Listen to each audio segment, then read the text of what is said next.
You know what they say you work it out in Portland. Oh my gosh. Yeah, I did read that. That was weird. I don't know. He couldn't be. I guess they think they don't have food in Portland. Stop it. Ernie, how you choking, Ernie? Game 2 of our double dip. Guess they are. Clippers and the What Suns. are those donuts called? Donuts? They'll have the Ben what? Beignets. Devin Booker Hey, I tell you that gets his own rebound. You guys, come on, look at the game and lay off, man. Hey, he's better off in New Orleans with them beignets. Them things are just hard, dirty donuts. Cameron Johnson. Rescue me, Kenny. There's Cameron Johnson, the target. All right. Cameron Johnson's going well, but what kind of donut thought he got? Hey, I'm going to put it down on that diet I was on at one point. Yeah. If it tastes good, spit it out. Reggie Jackson on the drive. Wait, what's your diet? If it tastes good, spit it out. That's great. You can't eat it if it tastes good. If it tastes good, spit it out. Ernie, come on. I know, we're trying a mere coffee. Oh, good and play. one. Good play. Coffee. Oh, you got 10 coffee. to 2 Donuts. goes great with It goes beignets. great with donuts, don't it, Kenny? I'll tell you. Oh, man. Mikal Bridges. Oh, man. Hey, Zion, we love you, man. We want you to get healthy. Yeah, Mikal Bridges, he crossed that bridge to go eat. Hey, yo, man. Let's sip them for us we can from New Orleans. Hey, how about Chris Paul tonight? Hey, the Triple-double, 14, No. 13, and 10. But how about the first player in NBA history with 20,000 points and 10,000 rebounds? That's incredible. I saw that stat tonight. That's an incredible stat. And those 13 rebounds tonight, a career high for Chris Paul. Wow. Tell you This what, kid boy. played well. Smith played great, too. Yeah, did. Jalen Smith. And Chico Robinson got to pick it up a little bit. Yes, dude. Everybody who don't know Chico Robinson. He's the head of security. 106 to 89 is your final score. As Phoenix it came into the night tied with the Golden State Warriors for the best record in the West, and now it's Phoenix at 30-8 with the best record. What is up with you, man? Chuck said they act like they ain't got no food in Portland. Oh, man. Hey, come on, man. You know, we joke around, but we want this kid to get healthy because he got so much talent. Seems like a great kid. But the Pelicans got to put their foot down. Say, yo, man, we need you. You're going to make $1 billion if you can just get your weight under control. I mean, Okay, no, this is serious. I know Moses Malone was your mentor, and he was part of it. But what was the thing? Look what you've done to this guy. But sure, this is a real question of somebody who's having a weight problem, and you've been called the round mound of down. yeah.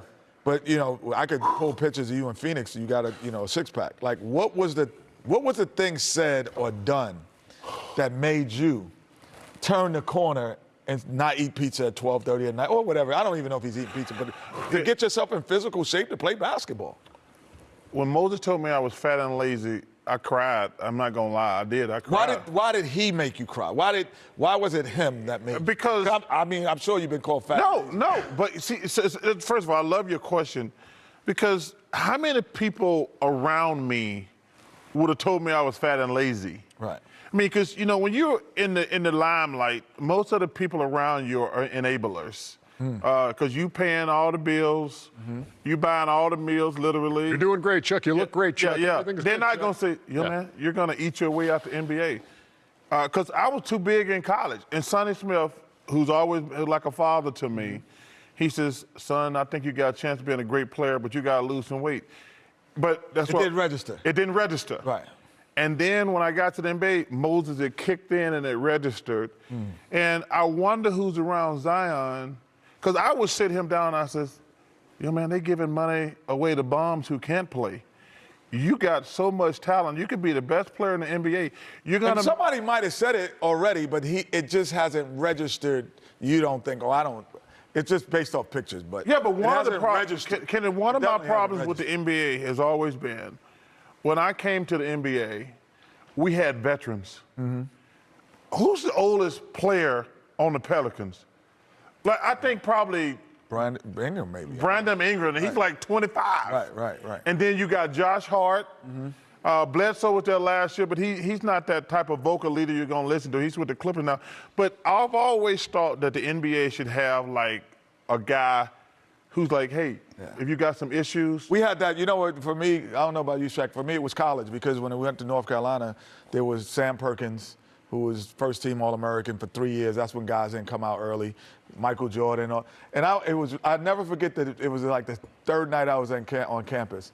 And everybody was like walking through the halls and they had their like outfit to work out in. I'm like, where y'all going? He's like, oh, we run at night. He's like, we run at night. He's like, yeah, we run at 11 o'clock at night. We're all going to get up here and run. Get your stuff on. And everybody ran around campus. No coach is telling us that, but it's the veteran. And then so what did I do when I was a junior and senior? You bring into those freshmen. Yeah. We're running at night. We're all going to run. This is what we do here. I totally understand what you guys are saying about veterans and people around them, but at some point he's going to have to say to himself, what do I want to be known as? Do I want to be the best player in the league? Do I want to get in shape? Do I want to be this? Do I want to be that?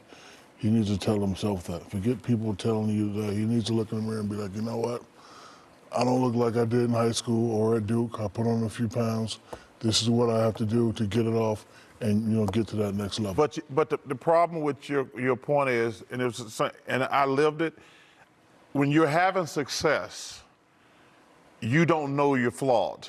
Like, As my dad would say, work hard when you sleep. So, Shaq, Coach Smith was telling me that, like, yo, man, you need to get in shape, work harder, get in shape, work harder.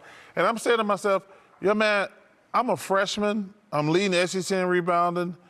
I'm a sophomore leading the SEC in rebounding. I'm a junior leading the SEC in rebounding. So it didn't resonate with me. So I guarantee you, think about this. Zion was the best high school player. He was the #1 draft pick. That's college player. So in college, and he was having success last year. So he's never, this is the first time he's had any adversity probably ever in his life.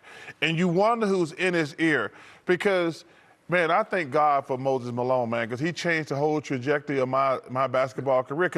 And that's part of it's because he's Moses Malone telling you that. Yes. I mean, But I say that's the thing that concerns me. Who in New Orleans? And to answer your question, that team is a bunch of 20-somethings. Yes. Brandon Ingram's 24 years old. Garrett Temple is 35. And Thomas Satoransky is 30. And but there's not a Moses Malone there. And you know the biggest problem too, Ernie?